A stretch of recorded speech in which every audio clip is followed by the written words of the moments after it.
Welcome back everyone, I'm Zell, and today we've got something special.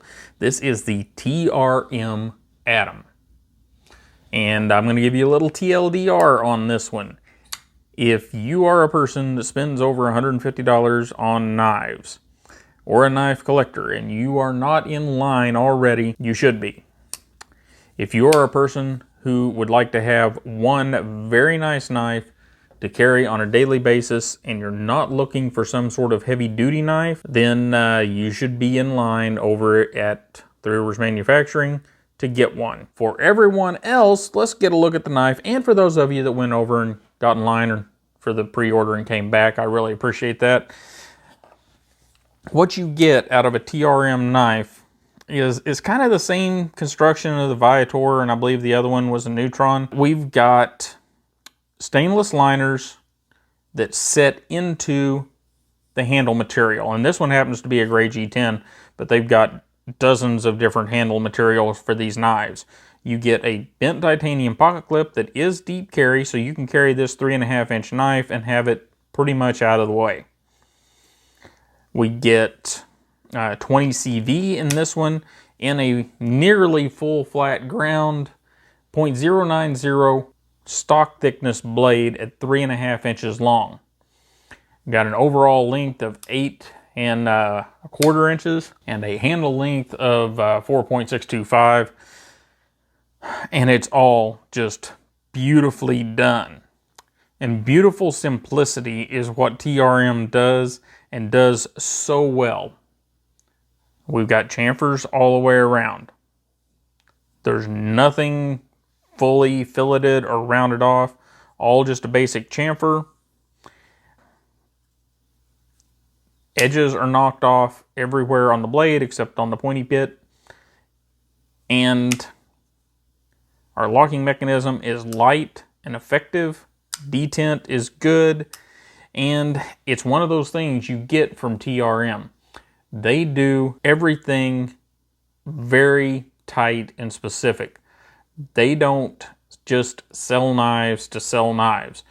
Knife making is not their main business. Knife making has grown for them over the past 2 or 3 years, of course. But knife making is somewhat of a side business for them. And because of that, they take the time to do it right. And I think it's kind of a fun thing for them as much as it is a way for the company to make money. So you get really, really nice knives. And there's something really cool about these. 3 ounces. Now, there aren't any cutouts, any lightning stuff inside the frame or on the liners. And I would assume that that is for structural integrity, because everything about this knife is thin. We're at 0.39 inches thick. We talk about anything under 0.5 being thin. Well, this is crazy. And wow.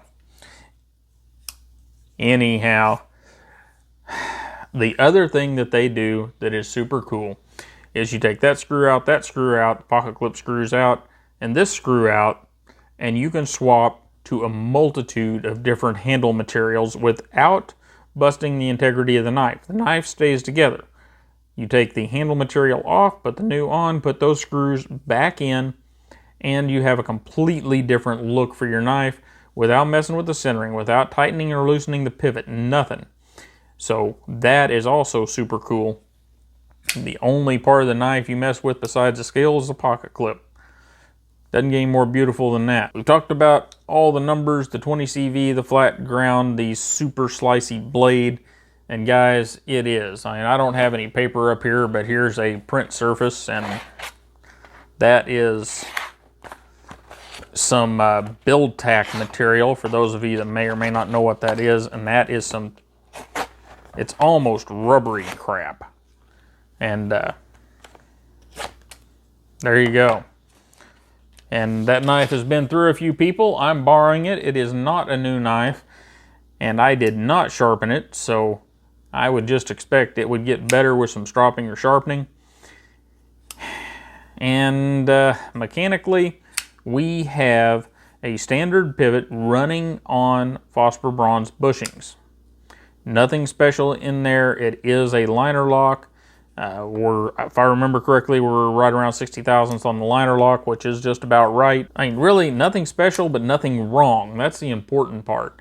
We have some interesting thumb studs, and I have not my knife. I did not try to unscrew them or mess with them at all, because one, if thumb studs are set the way they're supposed to be, leave them the heck alone, unless you're going to completely change them out, because you'll never get them tightened back up the way they should without globbering them up with a bunch of frickin' Loctite.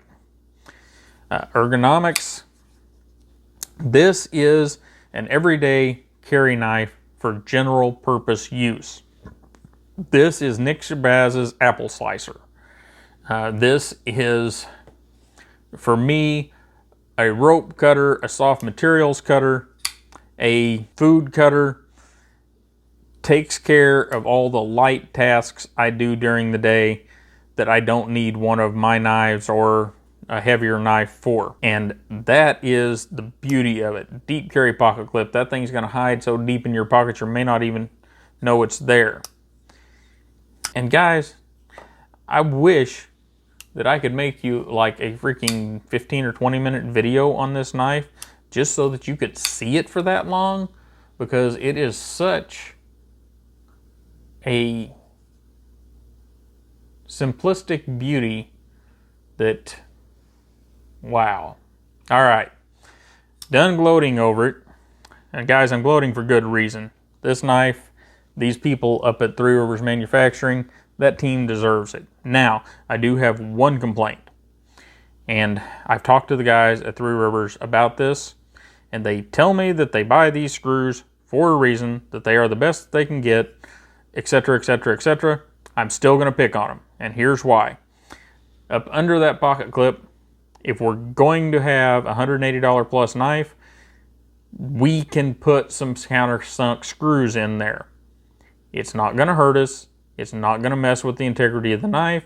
Don't give me any of your engineering reasons. I've already been through them all. You don't have an excuse. These, they're fine as button heads, but they would look so much better as flat top hex screws. And the price would be minimal to change between them, and they would just look so much better. And in general, whenever you get the flat top hex screws, you get a better screw. Now, TRM tells me that these are super good screws, and I believe them. However, that is my only gripe on this knife, and maybe it's a small one, maybe it's not. That's up to you. For me, it's kind of a big one, because I'm looking at a $180 plus knife, and I don't like to see the same screw that I see on the $25 or less knife, the Bird knife or the Ganzo or etc. I don't like little details on a $180 plus knife left out, like not putting countersunk screws under the pocket clip. And guys, that's the only gripe I can come up with. Other than that, I would be over there with you in line to get my TRM Atom. And in fact, I probably will end up with one at some point, because it is a great knife and I have access to the screws. I can set my own in there, although they probably use SAE screws and I've got a whole friggin' pile of metric screws. Anyhow, you guys have a great day. Don't forget to like, share, and subscribe. And if you need a TRM Atom, then you probably better get over there and get yourself in line. And I will see you next time, or maybe over in line at TRM.